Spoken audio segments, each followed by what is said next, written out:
It's the last trading day in the month of February. The index has shared 4.15% so far. Now, however, it has gained 1.5% since the beginning of the week. Now, for a review of this month's trading activities, I'm now being joined in the studio by Ayodeji Ebo, Head of Research at Afrinvest Securities. Thank you so much, Ayodeji, for taking the time out to join us. Before we go into the general market wrap, it's looking at the month of February. Let's just catch up with trading so far. I'm looking at the all-share index in positive territory at 38,000, over 39,000 points now. And some top gainers: Guinness, Okomo Oil, Owando, and one or two banks: GT Bank, First Bank of Nigeria Holdings. Your take on general market performance so far? Yeah, looking at the market performance this week, it's been surprisingly impressive. Markets, as at yesterday, markets gained a week-to-date performance of about 1.5%. When you look at on the back of gains in the banking and insurance sector, the banking sector index recorded an impressive performance of about 5.5%, and the insurance sector recording about 3.3%.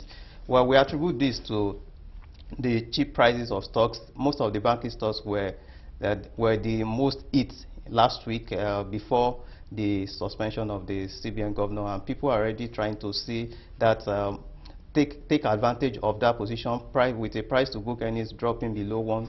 Price to book of dropping below 1.0.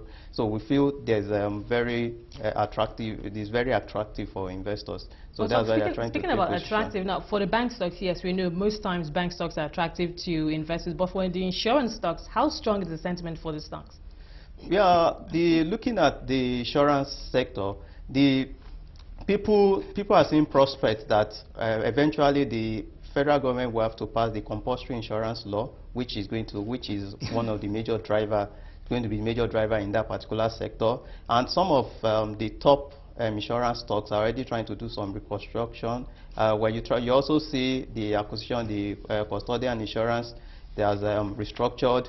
You see Oasis Insurance is one of the major drivers in that particular sector as a result of the acquisition of FBN Life, which eventually FBN Life will have to buy out the remaining the minority shareholders from the floor. So people are already trying to position themselves ahead of that times because they know they would be paid a premium on the current market price if FBN Life will eventually buy. Okay, so are we basically saying a bandwagon effect with what's going on with Custodian and Allied, what Custodian and Allied Insurance has done, and what's going on with Oasis Insurance right now?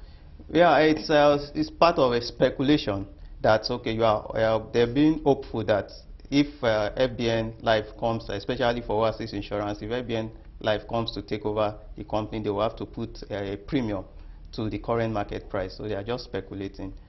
Okay, good. Well, let's talk about bank stocks. As we know, bank stocks took a major hit last week, but we're looking at some attractive valuations for investors. For you, which names have stood out for you this week? Yeah, when you look at GT Bank, is currently trading around 25 naira. It has been resistant at 29 naira for a long time before it came to this price.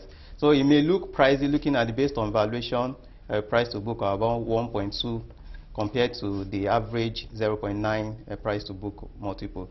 But you look at based on customers' perception, they've been the most efficient bank in terms of return on equity. So we feel that if you still take position in some of these in GT, if you look at First Bank trading around 13 naira, is still very attractive. There are still a very major upside potential that is attracted to those stocks. Now let's talk about what general reaction has been this week to earnings. We had two major ones. Nestle, we also saw that coming from we had Dangote Flour. Yes, that one. Very poor numbers, yet we're seeing that rally in the stock. What is going on with that?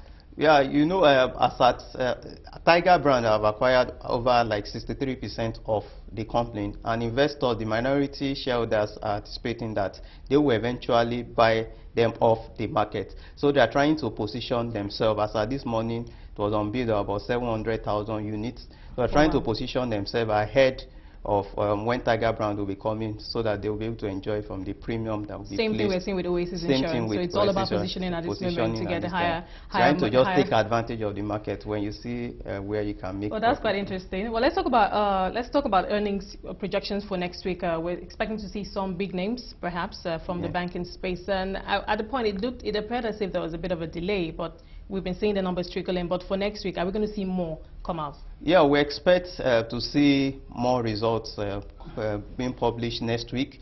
We know, based on the NSE rule, 90 days is the deadline for audited results, which is the end of March. So, and some of the banks have notified, like GT have notified us that the audited result has been ready and the management is meeting to discuss the proposed dividend. So we expect GT to release its results in the coming week. I feel some of these companies are just trying to assess the market sentiment as a result of the recent development and the last week development. So by next week, now that they've been able to see that the market is fairly positive. But if the numbers are going to be good, why worry about how the market is going to receive it? Yes, if the overall news overrides the performance, that's looking at market sentiment. When you look at, based on macroeconomic outlook, if you override your performance, then people may more have time to react to. They will just compare the risks and return, and there may be no effect of releasing a positive result. So I think that's where they've been a bit careful and drawing back. Okay, let's still talking about the outlook for next week. What are your projections? And let's not forget that the major headwind that the market experienced last week, I'm talking about the change of leadership at the CBN. We know that there's a case in court considering the appeal for reinstatement on the part of the central bank governor. We are expecting the fiscal authorities to also respond to that. So we might see that also playing out next week. Do you see market paying attention to that or focusing on earnings instead? Yeah, they will, especially for local investors, they would be taking advantage of these low prices as foreign investors try to reduce their own exposure. They will try to take advantage of the cheap and attractive prices in view of corporate action. Because when you look at, based on the current price, the average dividend yield in the market around 6.8%, so which has increased compared to around 5% it was as at December. So when you look at that, those are some of the things that will attract the investors to take, especially the local investors, to take positions, because they believe more. A lot of our local investors believe more in corporate action, dividend and bonuses.